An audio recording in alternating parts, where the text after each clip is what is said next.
Welcome to this episode of the LangFM podcast. My guest today is Andrea Alvisi, a translator and interpreter from Italy whose talents go beyond the written and spoken word.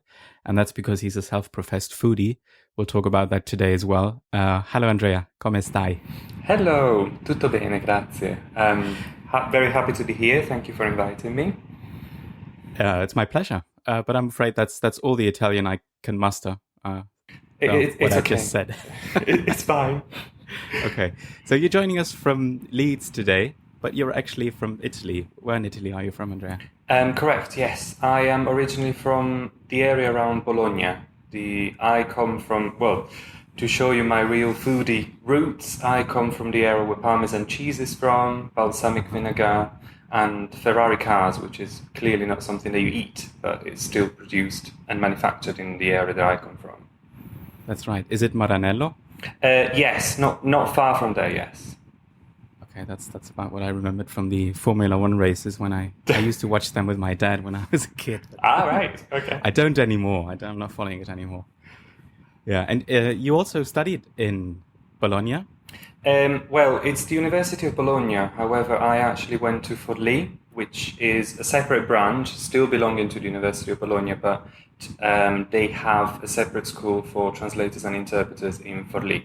Forlì, for those of you who are not familiar with geography of Italy, still in the same region, so still in Emilia-Romagna, but a little bit towards the sea. So let's say about 1.5 hours from Bologna, to give you an idea.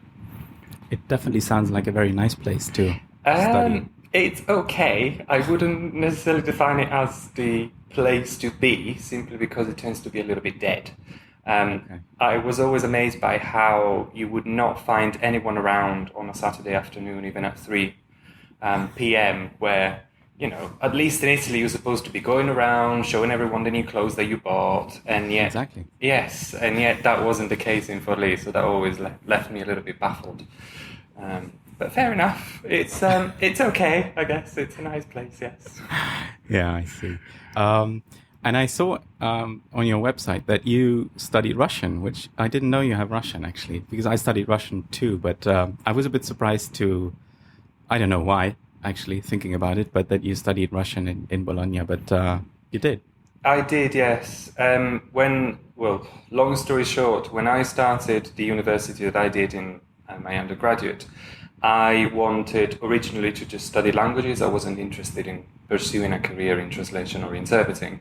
And Russian was the most exotic language on offer back then. So I decided to go with English, which I'd already done in high school, and to just take on whatever the weirdest language that I could find. And Russian obviously fit the bill. So it's a good choice, yeah. Yes, I really like it. So I'm actually quite happy that I chose Russian and not Arabic, for instance, or anything else. That's right. So you you chose Russian because it was exotic. Did you have any idea what it would be like, or it just was exotic and that was good enough for you, which is fine? Yes, pretty much. I think at the time I was just going for something which would potentially give me a bit of an advantage on the job market, independently of whether I was working in the translation industry or not. And I thought that by mastering a language which was considered weird, if you want, or exotic, that would have given me a competitive advantage, against anyone else. I probably didn't really know what I was putting myself up for. No idea that it had a completely different alphabet, and no idea about how complicated the grammar would be. But I have to say that I still quite like it, even 5 days in. So I'm still quite happy about the decision I made. But you decided nonetheless to go for a translation or an interpreting-based BA and not just languages. Did you find that difficult? Because you started Russian from scratch, basically. Yes. So what I did is I had English as my first foreign language, then Russian as my second foreign language, and I also took some exams with French. Because at high school I had studied English, French, and German as well. But please don't test my German knowledge, because it's probably very basic. Yes, it was very hard, especially with Russian, because if with English you start from a consolidated base. If you want, you already know how to say a few things. With Russian, we were starting from scratch, and we did translation in and out of Russian and interpreting in and out of Russian as well, with Italian, obviously. So obviously we started with very easy scenarios like I'll go to the doctor's and I'll ask to get some pills, or I go to the restaurant and order a few dishes. But on the last year we already moved into liaison interpreting, because that was the only type of interpreting you could do in your BA. Liaison interpreting in a business and or trade settings. So anything could come up really. But obviously it wasn't at the same level as our English, and the teachers knew and they weren't expecting miracles, but they were trying to bridge the gap in between the two languages throughout the 3 years. Yeah, but I think the liaison interpreting, especially with Russian, would be the mode of interpreting that you would use on the Italian market, I suppose? Yes, there's a lot of work, I have to say, with Russian, or at least with Russians in Italy. Not as much in the UK, and especially because in the UK it tends to be obviously between English and Russian. But we do have, or we used to have, before the sanctions were put into place, a lot of trade links with Russia, and we like each other, and our former Prime Minister Berlusconi had close ties with Putin, so it was... there were a lot of business negotiations and conferences taking place in Italy with Russian, so it was a good language to choose at the time. Obviously then I changed the place where I live and everything else, but I know of colleagues who have studied Russian as well, and they do work a lot. I wonder if you get to practice your Russian from time to time where you are now in the UK, because I mean there's that cliche that there are so many Russians. I mean, especially in London, but I don't know if you have any contact to them. I have, obviously I spent some time in Russia during my second year abroad with the Erasmus Plus program, so outside European Union, and I made some friends, and I do still occasionally exchange messages with them in order to just check how we're doing. However, it's usually very basic conversations. We don't really discuss the war in Iraq or the new conflicts in the Middle East and so forth. I do read a lot with Russian, but I will be taking some Russian classes as of this year, in fact, to try and keep it up, because I understand it's a language I don't use on a daily basis, and I am slowly losing it, and it's a bit of a pity, I think. Yeah. I mean, it's a lot of work to keep it up, but I think it's actually easier because I'd studied Russian as well when I was in university, and then didn't use it for years, and I'm now slowly getting back into it. And I think the grammar and everything, you don't really lose that when you've learned it properly, and I suppose you did. But especially the listening comprehension and that kind of thing that tends to go away very quickly, and that's it's very difficult. The amount of words as well, I find, especially because some of them are completely different from everything else that you might know in terms of language knowledge, and you just tend to forget them. But anyway. Yeah. But you spent 6 months, right, in Kaliningrad? Correct, yes. Did they have a university for languages, or did you do something completely different? Again, when I chose where to go on my second year abroad, I chose the place that nobody wanted to go to, and Kaliningrad apparently fit the bill. Kaliningrad or Königsberg, depending on whatever name you want to go, it's that little enclave of Russian territory which is right above Poland, next to Lithuania.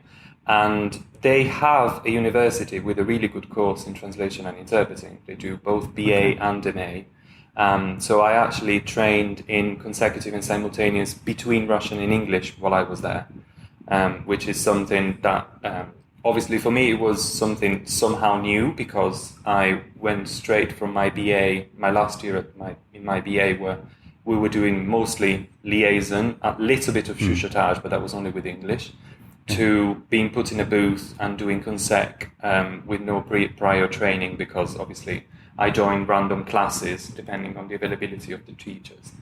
And I really liked it, so I think that also played in favor of then doing an MA in conference interpreting. It's all just building up, I think, throughout time. And how did you like the city? Have you been to any other city in Russia? Can you compare it, or what did it feel like? Of all the cities that I've been to in Russia, and I did travel a little bit because I had a really big bursary, and I said, well, I'm here now, and I don't know when I'll be back, so I might as well just Might as well use it, yeah. exactly take advantage. I fell in love with St. Petersburg. I think it's especially because I went during winter, and when everything is covered in snow, I think the fact that every single building is coloured stands out even more dramatically. Yes. And Yes. it's just a beautiful city. And while it is one of the biggest cities in Russia, it's still very small, at least the city center. So you can easily walk from one end to the other in about 45 minutes, 1 hour, and people are so friendly, I thought, especially if compared with Moscow, which I found very chaotic, very capital-like, both in terms of mindset and in terms of attitude, and not as enjoyable as I would have liked. Kaliningrad is very European, possibly because it is on the border with Europe more than any other Russian city. However, once you step outside the real city center, you do come across the traditional Soviet concrete buildings and old houses and, old cars and so forth. So I did like it. I thought it was a good way for me to maybe not have a massive cultural shock, which people always talk about when they go to Russia for the first time, because it was somewhere in between Europe and Russia.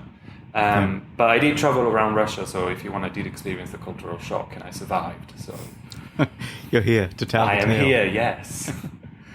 That's great. But you said that the studying there sort of confirmed for you that you would continue with the MA, which you then did in Leeds, at the University of Leeds.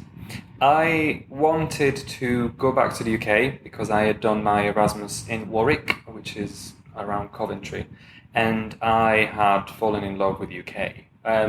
In Italy, we have a very romantic idea of the UK as a country in terms of the language, in terms of people, in terms of fashion and culture and freedom and so forth. And I think that I probably fell under that spell at the time. I'm saying that at the time because I am, slowly realizing that it's not all.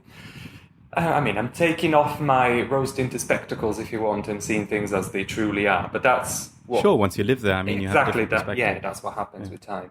But at the time, I really wanted to go back to the UK. And of all the MAs in conference interpreting offered in the UK, Leeds was the one that was best placed in terms of, first of all, offering Italian, because I had considered other MAs, but they weren't training Italian native speakers.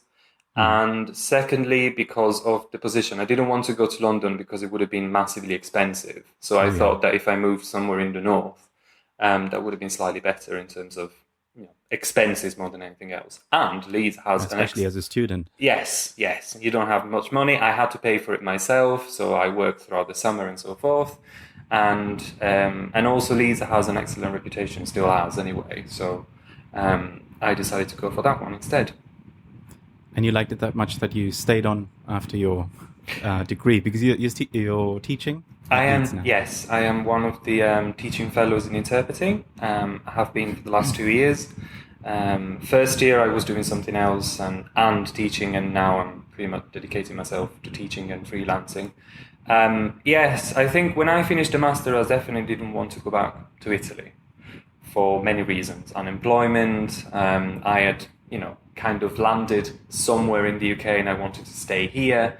I met my current partner, so it was a lot of reasons why I didn't want to go back to Italy and I wanted to stay in the UK. Leeds was just an easy choice because I was already here. I already had a flat. I found a full-time job straight after my master's, so I decided to stay here. But that was for reasons of comfort, if you want, more than anything else. Yeah, but there were quite good reasons, I guess. Yeah. So you started working for a translation. Was it an agency or a big service provider? Before that, I actually spent 2 years in a manufacturing company, working 1 year in. Yeah, it's not in my profile. That's why you probably weren't aware of it. I worked for 1 year in a trade desk. It was a call center, really. I had to sell what the company was producing to the Italian market. And for the following year, I asked to be moved because I realized that doing sales and cold calls wasn't for me. I liaised with the UK installers and called them on a daily basis, again working from a call centre and managing their stock, so I was working in the logistics department. So I spent 2 years in this company, and then I worked as an in-house translator for about a year.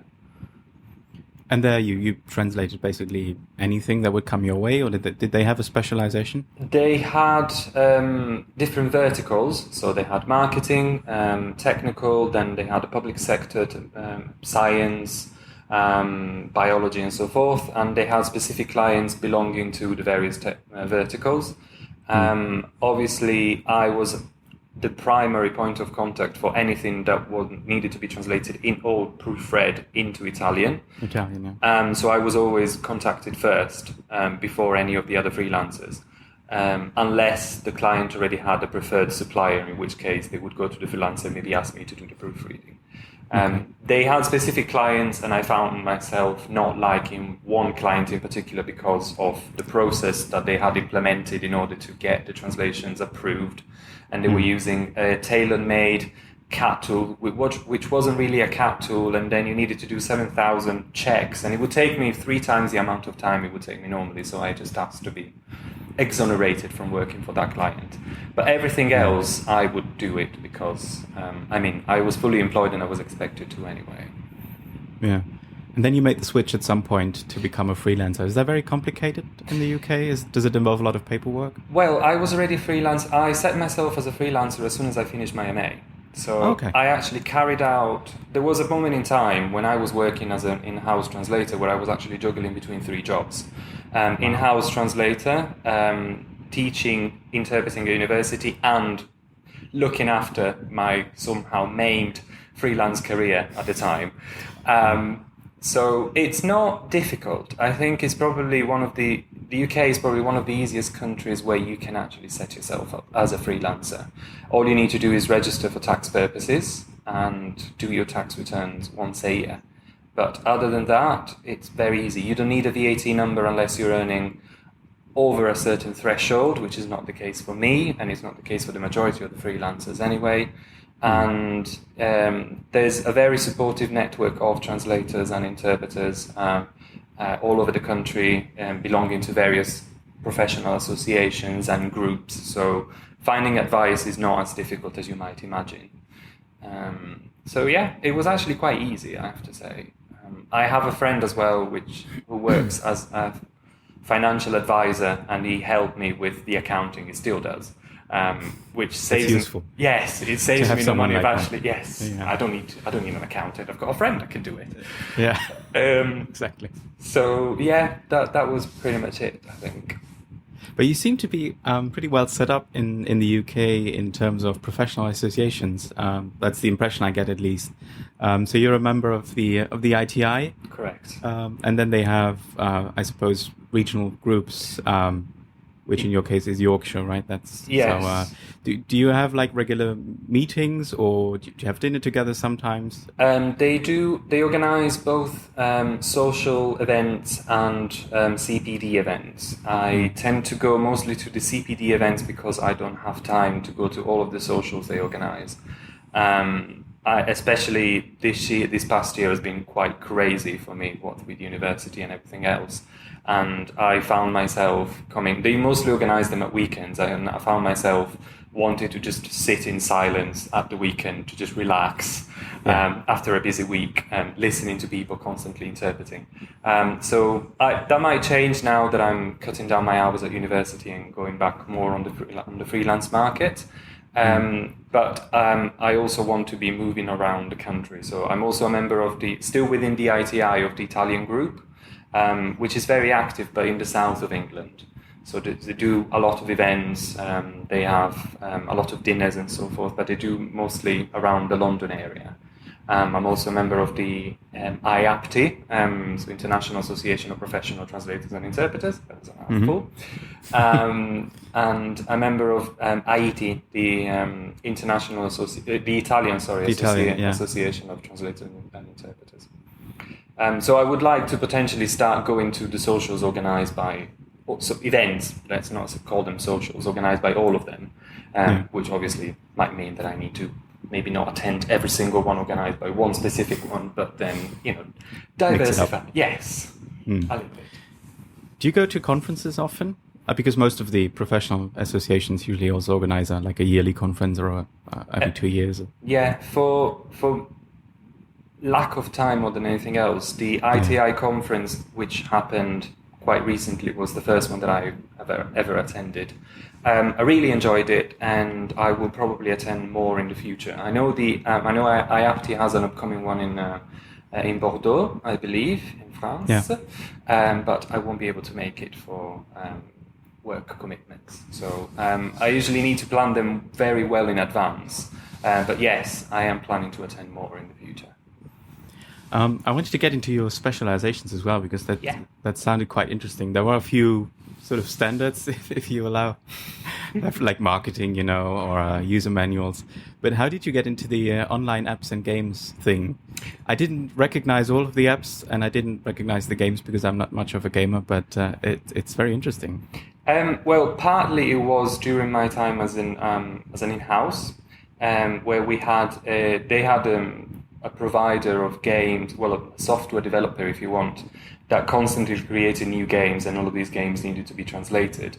And partly because at the time as well, as a freelancer, I was working for an agency that supplied many apps and game developers. So I would do the localization of their interface. I have to say I don't work in that field as much now. I have moved towards different things. I have a very mixed background, meaning that I usually work in a specific field for a while and then moving to a different one for another while, and carrying through pretty much the marketing and technical all the way through, meaning that they are the ones that I usually work in most. But I am kind of proud to have helped gay men in Italy to interact by translating the Italian interface of Grindr, or having translated Script and other big names, which, I mean, it's good experience, I think. Yeah, definitely.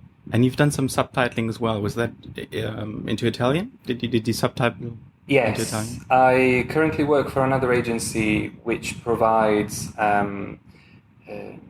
translation, if you want, and localization for Yahoo. So everything that appears on the Italian page, Yahoo Cinema, I have probably translated and or proofread. In terms of the... That's a nice thing to be able to say, isn't it? Yes. It's quite amazing, I think. It all happened by pure chance, as it's normally the case. But I have become one of the favorite suppliers. So it's... all the interviews with the actors, they need to be subtitled. When there's a new film coming up, let's think of Mission Impossible, for instance, they would do interviews and cameos and features with the actors, and they all need subtitling. Or there's new X movies coming up, and they might have interviewed the director because he might have been asked things by fans all over the world, so that needs to be subtitled, and all of the feature articles that are part of the marketing package of each movie, they need to be translated as well. So I will help with that too. So it's quite varied, but the subtitling mostly refers to interviews with directors, actors, people working behind the scenes, and so forth. That sounds quite interesting, because I have a good friend. She's a translator, and she used to work in subtitling, or still does, I'm not sure. And they sometimes had to do subtitling for live events. I don't know if that technically is subtitling, but sometimes she had to go through hours and hours of terrible, like MTV events, or the thing that you don't really watch after you're 12. Or but yours sounded far more interesting anyway. Well, it depends. I think it's cool, if you want, from a certain point of view, because you do get to see the trailers and the interviews with actors before they are published anywhere else. Oh yeah. So I am bound by confidentiality for that reason. But at the same time, you get to translate articles and blog posts about movies that you don't really care about, and movies that clearly are not up your street. The really girly comedies, for instance, I might not be very inclined to watch. I might be more interested in maybe Mission Impossible or one of the X-Men movies. But nevertheless, I still need to do it because obviously it's part of my job. So you do get to maybe test yourself and your patience, I think, at times, when you do read feature articles about, what was it? Something like the 10 best ways to get a boyfriend. And that kind of thing, yeah. Yes, sometimes they are very gossipy and very girly, but because they are part of a specific marketing campaign aimed at a specific slice of the population, so they need to be, and obviously then it's quite a challenge sometimes because I need to put myself in the shoes of a 15-year-old girl, and that's a challenge. It would be for me though. Yeah, well, of course it is, and translate accordingly. So then you need to watch the language you use, the style and terminology and so forth. So it is quite interesting, even though it's not the type of material that I would like to do on a daily basis. Yeah. You've had some voluntary work as well on your website, and one of those was the TED Talks. Yes. Was that subtitling as well? So would you do Italian subtitles for those talks? Yes. It's something that I did a while ago, but I do occasionally contribute. And yes, it would have been translating the subtitles for specific talks or proofreading the translation. I am more involved with Amnesty International simply because they do have more regular requests. If you wanted, they have a pool of translators which is somehow limited, and they rotate, because in order to become an Amnesty International translator you need to pass an exam, a translation exam. So then they only have a limited pool of freelancers that they rely on, and they rotate regularly. So I do get regular emails from them. The other ones that I've listed on my website I work for, but not on a regular basis, occasionally and whenever they contact me. I was interested in Translators Without Borders because I think I listened to an interview with the lady who founded the initiative. Can you tell us a bit more about what they do and what kind of translation work they do? In terms of my involvement, most of the texts that I have translated for them belong to the International Red Cross Association. So they do provide translation for on behalf, let's put it that way, of NGOs and associations who do not have the economic availability to actually pay for the service. And in doing so, they provide some sort of benevolent service to these associations. It obviously is voluntary work, so you are putting up your time and you're not paid, but you do know that you are helping someone to communicate by translating whatever text they send to you. So I mostly did guidelines issued by the International Red Cross on managing, for instance, disease outbreaks, or I did some texts which related to disabled access to stadia during football events. It can be very varied, and that's also something that I enjoy. I like the fact that, more or less in the same way as with Amnesty International, you are helping someone that doesn't necessarily have the means to afford the translation actually to communicate with stakeholders that speak a different language. So would it be fair to say that Translators Without Borders is a bit like an agency, but for voluntary translation work? I guess so, from a certain perspective, if you want. I don't want to commit too much, but okay, that's fine. Yeah, I think you could consider it that way. They do have NGOs more than anything else that contact them directly, and then they have their own portal, and you get notifications, and you need to kind of book yourself for the job. So you could consider them somehow voluntary translation agency. I see. Okay. Now to slowly move on to the other topic that I wanted to talk about with you. You were involved with a book translation project, and the book was called Willy's Chocolate Factory Cookbook. Yes. I checked it out on Amazon, and I got very hungry straight away. Can you tell us a bit how you became involved with this project? Right. My translation for this book, which is an amazing book, by the way, It looks like it, definitely. it's pretty much just the 3/4 of the book are dedicated to the amazing journey that this guy, so Willie Harcourt Coos, has done in order to source the best cocoa that he could potentially from Venezuela and make chocolate in Venezuela and then sell it on the UK market. And we are talking, when he did this, it was a time when Cadbury was more or less the only chocolate that you could find on the UK shelves, supermarket shelves. So he tried to bring the real cocoa in the UK. And I think it's a very ambitious project. And he has created a very niche product, a very expensive product that you would only find in very high-end supermarket chains.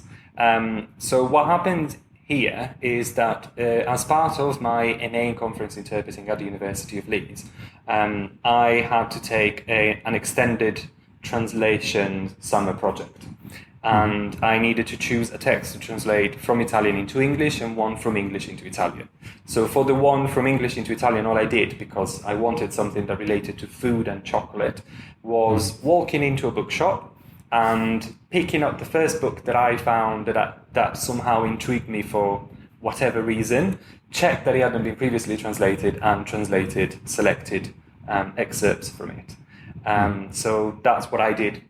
That was my project. I translated part of this book, which on top of the overall story of this guy and what he did and what he didn't, also includes a section with recipes at the end. Yeah. And I think this was also the very first time that I've seen chocolate being used in savory dishes. So omelets with chocolate, or chocolate used on mincemeat. Sorry, I'm making you hungry, am I? Yes, but that's all right. And or lasagna with chocolate, and it was eye-opening on so many levels, because it on top of having to translate it and trying to bridge the various cultural gaps. Obviously, it was written for a UK audience. I was finding out about a completely new world that I ignored the existence of. So it was very intriguing on many levels and for many reasons, let's put it that way. Yeah, you just alluded to that. That was probably also the idea of the project, to find out about the cultural differences in cookbooks in English and in Italian. I mean, apart from having to convert the units, maybe, did you find any particular challenges in bringing this across to the Italian audience? I think the major differences will probably be sometimes in the type of ingredients used. And I see that because I regularly read cooking magazines and cooking cookbooks in Italian as well, and I do like to look at the differences. So obviously the type of flour is different. In Italy we use sometimes finer flour. The sugar is a massive problem because there are something like 10 different types of caster sugar or similar sugar in the UK, and in Italy we only have one type. Obviously, it depends on how refined the sugar is and so forth, but that doesn't necessarily exist in a different language or in Italian, or you might have to explain it and so forth. The types of cream as well, which do not necessarily have an equivalent in Italian. So I think it mostly related to the ingredients more than anything else. Okay. And the techniques are more or less the same. What you call the scrambled eggs, we have the equivalent in Italy. Bain-marie, we have the equivalent in Italy, and so forth. So there wasn't, apart from maybe using a specific ingredient, i.e. chocolate, in savory dishes, there wasn't anything that was so groundbreaking in that respect. The problems were in sometimes the jargon used, because even though it was a recipe book, it was very down to earth and down with the kids, if you want. So it used a lot of slang terms and a lot of jargon that you needed to obviously convey as accurately as possible. And the ingredients, which weren't exactly a piece of cake, to keep the analogy going. Yeah, pun intended. Exactly. But was it published, or was that just a project for you? It was just a project for me. I haven't submitted it to anyone, and as far as I know, I don't think this book has ever been published in Italy. But it might have. I would have to double check that. Yeah. But when you took on the project, did you already consider yourself a foodie, or did that sort of develop or come about with this book project? This book, let's say that this book project contributed to it. Yeah. I was already cooking to a certain extent because I needed to survive, obviously being a student. Feed yourself. Exactly. And you can't eat out every single evening because you don't have the money for it. And surviving on takeaways is clearly a no-no. So I was already cooking for myself, but I hadn't started, if you want, making it my major hobby, which is something that I do now. So I didn't consider myself as a foodie as of yet. I've always been deeply interested in chocolate. You might be interested to know that I always have chocolate biscuits for breakfast, and I could not imagine a breakfast that does not include chocolate biscuits, or indeed a biscuit that does not include chocolate. I completely understand. Thank you. I mean, I'm not allowed to have chocolate biscuits for breakfast because I have kids, but I probably might if I didn't. But to me, a biscuit that does not have some sort of cocoa powder in it is not a biscuit, and cannot be called a biscuit, or a cookie if you want to be American. So I have always, I mean, I couldn't probably go a couple of days without having a chocolate fix at some point. And whether that makes me a chocoholic or maybe just, I don't know, a gluttonous person, I don't know. But we won't judge it. No, exactly. At the time, it didn't bother me. I just wanted to do something in translation that was related somehow to chocolate. Yeah. Your mother worked as a chef? Worked as a chef. Yes. Did she? I mean, did you learn a lot of recipes from her? Or did you cook with her when you were younger? She tried to involve me when I was a kid and, if you want, a young adult, a teenager, but it wasn't as easy as she probably thought it would be.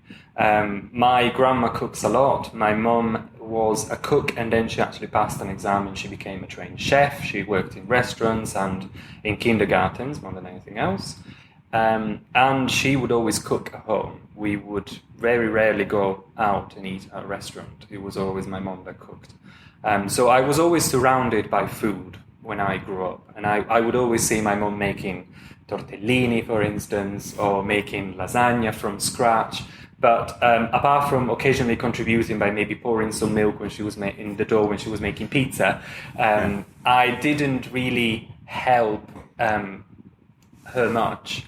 It was only a couple of years ago, 3 or 4 years ago, I think, when I actually started getting involved in cooking and baking myself, that then I started going back to her for advice and asking her for recipes and what to do and what temperature does the oven need to be and how long to bake things for and so forth. And you never considered a career in cooking or food, or I mean, not a main career probably. I did consider it because I get people telling me all the time, you should open a bakery, you should open a patisserie, but I think I would probably not enjoy it as much if I were to make it my main source of income. Mostly because, as it stands, I have a bit of a problem because I collect cookery books and cooking magazines, so I have, believe me, a lot, and I've just moved flats, so I can tell you I had about 5 boxes just full of them. Oh, that's a lot. Yeah, it is. And I do cook and bake a lot, but I do it as a way of relaxing more than anything else. It helps me to unwind, and I just like to do it in my spare time and try different recipes, try different cuisines. If I were to make it a job, I don't know whether I would still enjoy it, and that's why I haven't even tried for the time or yet to turn this hobby into a full-time activity. But you do have a blog Yes. for your recipes. Do you post everything that you make? I mean, when it's successful, I suppose. No, simply because I tend to make things more than once sometimes. So I have a few cakes that my friends or my work colleagues might ask for, and then when I make them again, I don't obviously repost it on the blog. And sometimes I just make recipes for dinner. I make dinner from scratch more or less every day, and I don't necessarily post about it on my food blog because it might be a very easy recipe sometimes, or it might just be a pasta dish or a salad, and I don't really see the point. I usually tend to post recipes that mean something to me for various reasons. It might be because I have a funny anecdote linked to it, or because it uses an ingredient that I've never tried before, and then I want to tell the world how I fared in using that specific ingredient. Or it might be because it's a new technique that I tried. When I made shoe buns for the first time, for instance, I posted about it. Or when I made angel food cake, I posted about it because it was something new for me. Sorry, I keep on making you hungry, and I do apologize about this. That's okay. You kind of knew what you were putting yourself up for, though. Exactly. That's Good. That's true. So do you usually cook from recipes, or do you like to invent things yourself, or just see what's in the fridge and then make something of that, or a bit of everything? A bit of everything. With baking, I tend to work from recipes that are already written down and maybe tweak them a little bit. Simply because I have this innate fear that something might explode in the oven and then it'll just be, the whole kitchen will be covered in cake batter. And that's not pleasant, especially because then you need to clean it, obviously. But with cooking in general, I can make things, impromptu if needed. What I do on a weekly basis is I create a shopping list and plan the meals for the whole week, which I found helps me to save money and to be a little bit better organized. And what I normally do is I leaf through a couple of cooking books and or magazines, and I jot down the recipes that I want to make, so I know what ingredients I need and I don't buy more than I need, and then I don't end up wasting that food. But when it gets to actually cooking the recipe, I might change things. I might use a different ingredient, or I might sometimes it says poach this and I'm like, no, I don't want to poach it, I'll roast it instead. Because I think without being too getting on my high horse or anything, I kind of know what goes with what, at least on very broad and general terms now, so I can kind of make it as I go. But I still rely, if you want, on recipes to get at least an idea of what I'm making. Okay. As a final question, I don't know if I'm putting you on the spot with that, but do you have a good foodie recommendation? It could be in Leeds or London or in Bologna or wherever, like a restaurant or something that you've been to and you've loved, or maybe that you'd like to go to one day? Just one, maybe not.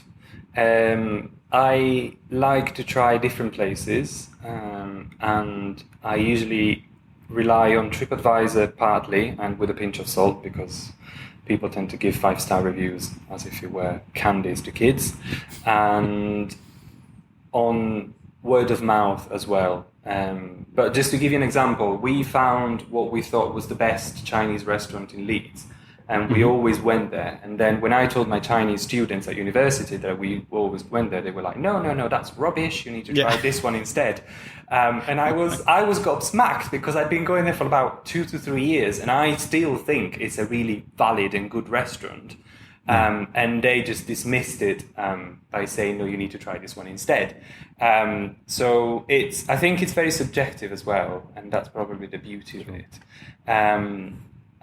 We have our Spanish, our Chinese, our Middle Eastern favorite places in Leeds. And when I last went to London, I contacted a couple of foodies I follow on Twitter, asking for advice on the best places to go to, simply because rather than simply going on TripAdvisor, I think it's best to ask people who live there and who have actually... What they like. Yeah. Yes, people that might have actually tried it, people that maybe are experienced in a particular cuisine, such as Middle Eastern, and then that person will clearly be able to tell me which one is the best Turkish restaurant to go to. So I don't really have a favorite place, but I do kind of like to try bits and pieces here and there. So you wouldn't say you have necessarily a favorite cuisine you like? No, I don't go to Italian restaurants, which I think can be expected. Well, you can do it yourself. Exactly.